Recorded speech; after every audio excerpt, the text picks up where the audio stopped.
Hello guys, নমস্কাৰ, welcome to my YouTube channel. আৰু মই আপোনালোকে থাম্বনেইল চাই গমে পাইছে আজি যেহেতু হিউজ নাম্বাৰছ অফ ভেকেঞ্চি এইটো ক'বলৈ গ'লে PWD জুনিয়ৰ ইঞ্জিনিয়াৰ্ছ 650 পোষ্ট যেহেতু ৰিক্ৰুটমেণ্ট দি দিছে। আশা কৰোঁ আপোনালোকে পঢ়া শুনা ষ্টাৰ্ট কৰিছে। চ' মই আজি ভিডিঅ'টোত মই বেছি একো নকওঁ, জাষ্ট সৰু এটা video' those who are preparing for APSC Junior Engineer PWD তেখেতসকলৰ কাৰণে মই এটা সৰু ভিডিঅ' বনাবলৈ লৈছোঁ। মোৰ খুবেই ভাল লাগিছে, ইমান পোষ্ট দিছে আৰু যিসকলে মানে পোৱা নাই তেওঁলোকৰ কাৰণে এটা ভাল অপৰচুনিটি।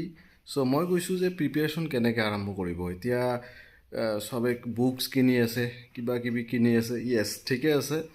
এতিয়া ঘটনা হ'ল পঢ়া শুনাটো চাওক, আগতে বহুত ষ্টুডেণ্টে আছে যিসকলে পঢ়ি আছে বহুত দিনৰ পৰা, কিন্তু অলপ মাৰ্কৰ কাৰণে পোৱা নাই। এতিয়া নতুনকৈ যিসকলে ষ্টাৰ্ট কৰিছে পঢ়িবলৈ, তো তেওঁলোকৰ কাৰণে অলপ ষ্ট্ৰেটেজিটো বনাই ল'ব লাগিব। আৰু আগৰসকলে আপোনালোকৰ কাৰণেও এটা ভাল ষ্ট্ৰেটেজি বনাব লাগিব, যিহেতু কম্পিটিশ্যন টাফ হ'ব এইবাৰ। অলপ কুৱেশ্যন পেপাৰো অলপ টাফ হ'ব আৰু কুৱেশ্যন পেটাৰ্ণটো অলপ হ'লেও টান হ'ব এইবাৰ। চ' মই এই ভিডিঅ'টোত এইটোৱে ক'বলৈ লৈছোঁ যে পঢ়াটো কেনেকৈ পঢ়িব লাগিব, কিয়নো মই PWD জুনিয়ৰ ইঞ্জিনিয়াৰ চাকৰি কৰিয়ে আছোঁ, তাৰ আগতে ইৰিগেশ্যনত কৰিছোঁ। চ' মই ৰিকুৱেষ্ট কৰিম পঢ়াৰ ষ্টাডিটো কেনেকুৱা আৰু মাৰ্কছটো কেনেকৈ উঠাব লাগিব। আমাৰ দুটা থাকিব, এটা হ'ল GS আৰু এটা থাকিব আমাৰ ব্ৰাঞ্চ, চিভিল ইঞ্জিনিয়াৰিং ব্ৰাঞ্চটো থাকিব। এতিয়া ঘটনা হ'ল আমি মাৰ্কছটো কেনেকৈ পাবলৈ, মই বিচাৰোঁ যোনসকলে মোৰ দেন 70 যদি পায় ব্ৰাঞ্চত আৰু 50 প্লাছত GSত পাব লাগিব। GS উইথ ৰিজনিং যিকেইটা থাকে তাতে 50 আৰু ইয়াতে 70 প্লাছ পালে 125 20 প্লাছ থাকিলে চিয়'ৰ শ্বট ছিলেকশ্যন হ'ব বুলি মই আশা ৰাখিছোঁ। ঘটনাটো হ'ল এতিয়া GSটো ব্ৰাঞ্চত কি হয়, আমাৰ চিলি মিষ্টেক হয় আৰু GSটোত 50 প্লাছ মাৰ্কছ পোৱাটো মই ভাবোঁ ইটছ লাইক মই ক'ব পাৰোঁ যে APSC চিভিল ছাৰ্ভেণ্টত যিটো GS হয় সেইবিলাকত ফেৰ মাৰা GS হয়। চ' 50 প্লাছ পোৱা মানে এইফালে বহুত ডাঙৰ কথা। মই ভাবোঁ সেইটো আপোনালোকে এটা ষ্ট্ৰেটেজি বনাই লৈ GSটো পঢ়ক। আৰু ব্ৰাঞ্চটোৰ কাৰণে মেইন কথা হ'ল কোনে কি পাইছে, কোনে কিমান ডাঙৰ ষ্টুডেণ্ট, কোনে কিমান টেলেণ্টেড, সেইবিলাক চাই লাভ নাই। কোনে কি কৰিছে, কি কৰা নাই, কোনে কেনেকৈ পঢ়ি আছে, কাৰ লগত কি তুলনা হৈ আছে, ক'ত কোচিং লৈছে, সেইবিলাক চাই লাভ নাই।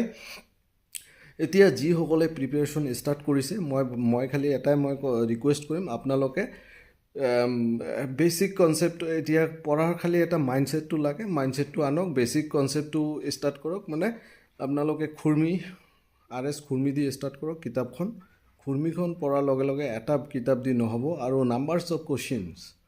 মেইন প্ৰব্লেমটো হ'ল আমি যিহেতু MCQ অৰিয়েণ্টেড পৰীক্ষা দিম, চ' MCQ অৰিয়েণ্টেড পঢ়িব লাগিব। বেলেগ ষ্টাইলত পঢ়িলে থ্ৰুলি যদি আমি পঢ়িব যাওঁ, মই ভাবোঁ যোনসকলে পূৰা থ্ৰুলি ডেপলি পঢ়িব যাব এই এক্সামটো ক্ৰেক কৰিবলৈ অলপ টান হ'ব, কাৰণ আমি পৰীক্ষাটো দি আছোঁ MCQ অৰিয়েণ্টেড। চ' কুৱেশ্যনবিলাকো আমাৰ তেনেকুৱা পঢ়িব লাগিব। চ' ফাৰ্ষ্ট ইজি ছাবজেক্টকেইটা আগতে পঢ়ি লওক, যিহেতু সময় এতিয়া যোনসকলে নতুন ষ্টাডি কৰি আছে সেইটো আগৰ পুৰণা এইবোৰ বুলি ভাবি লাভ নাই। জাষ্ট ষ্টাডি আৰম্ভ কৰক, টাইমটো মিলাই লওক। ৰাতিপুৱা দুপৰীয়া যোনসকলে চাকৰি কৰি আছে তেওঁলোকৰ ইভিনিং শ্বিফ্ট এটা পঢ়ক, ৰাতি 12টা 1টা 2টা 3টা লৈ পঢ়ক। আৰু যদি কোনোবাই লগৰ আছে লগৰৰ লগত ডিছকাছ কৰি খালি পঢ়াৰ ডিছকাছ কৰক, পঢ়ক। আশা কৰোঁ আপোনালোকৰ মানে এটা ভাল ফলাফল হ'ব। কিন্তু এতিয়াৰ পৰাই আপোনালোকে পঢ়া ষ্টাৰ্ট কৰিব লাগিব। আৰু চাপ'জ ছাৰ্ভেইং কৰিলে, ছাৰ্ভেইং একচুৱেলি পঢ়াৰ নিয়মটো এইটো হ'ল হাউ মেনি টাইমছ কিমান বাৰ আপুনি ৰিভিজন মাৰিলে। প্ৰেক্টিছটো তেনেকুৱা হয় যিকোনো এক্সাম, যিকোনো মানুহে কম্পিটিটিভ এক্সামত এপিয়াৰ কৰিবলৈ হ'লে ফাৰ্ষ্ট আপোনালোকে পঢ়ি যে শেষ হৈ গ'ল, আজি ছাৰ্ভেটো পঢ়িলোঁ, মোটামুটি এটা আইডিয়া হৈছে, সেই আইডিয়াটো সকলোৰে হয়। সেই সেইখিনি প্ৰেক্টিছৰ ওপৰত সেইটো নহয় যে আজি পঢ়িলোঁ কালি নপঢ়িলে এইটো মনত থাকিব, সেইটো কেতিয়াও নহয়। চ' ছাৰ্ভে ষ্টাৰ্ট কৰিলোঁ, ছাৰ্ভে কুৱেশ্যনবিলাক শেষ কৰি দিলোঁ আৰু ছাৰ্ভে নাই, সেইটো নহয়। ছাপ'জ 10টা চেপ্টাৰ আছে, 10টা চেপ্টাৰ পঢ়িলে এটা ষ্ট্ৰেটেজি বনাব লাগিব যে মই এতিয়া 10টা চেপ্টাৰ পঢ়া হৈ গৈছে, এতিয়া মই ডেইলি দুটা চেপ্টাৰ মই ৰিভিজন মাৰিম। প্ৰেক্টিচ নাম্বাৰ অফ কুৱেশ্যনটো প্ৰেক্টিচ কৰক আৰু ৰিভিজনটো বাৰে বাৰে কৰক।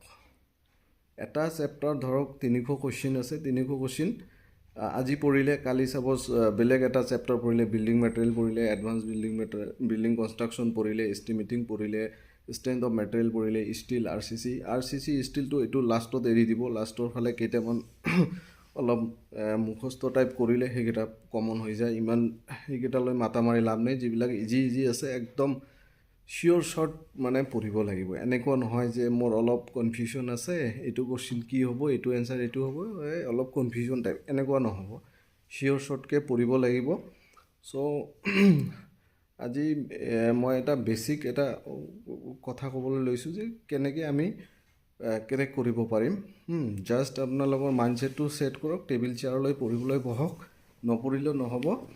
আৰু প্ৰেক্টিচটো মাৰাত্মক বস্তু। চেপ্টাৰকেইটা শেষ কৰি লওক আৰু লাগিলে মই লাহে আৰু ভিডিঅ' বনাম। মই জাষ্ট এইটো খালী ইনফৰমেশ্যন দিছোঁ যে আপোনালোকে ছাৰ্ভে ছাপ'জ কৰিছে বা এষ্টিমেটিং কৰিছে বা বেলেগ চেপ্টাৰ পঢ়িছে, এই পঢ়াটো আপুনি আজি পঢ়িলে কালি যে পঢ়িব নালাগিব সেইটো নহয়। এইটো টিল আপোনাৰ এক্সাম একদিন আগতো আপুনি সেইটো ৰিভিজন দিব লাগিব, ইচ এণ্ড এভৰি কুৱেশ্যন, আৰু কনচেপ্টটো সোমাব লাগিব। আৰু প্ৰেক্টিচটো যেতিয়া কৰিব আৰু যিবিলাক প্ৰিভিয়াছ ইয়াৰ্ছৰ কুৱেশ্যন আছে, কুৱেশ্যন পেপাৰবিলাক ভালকৈ পঢ়ক।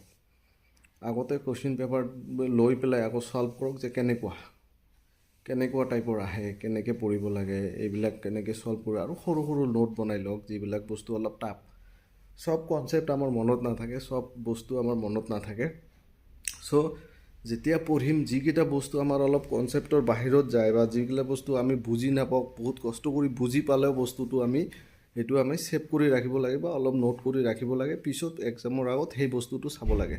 আৰু কিছুমান কুৱেশ্যন আছে, সেইবিলাক কুৱেশ্যনবিলাক চিয়'ৰ শ্বৰ্ট আহিব এক্সামত, সেইবিলাক মানে অলপ ষ্টাডি কৰিলে পাই যাব।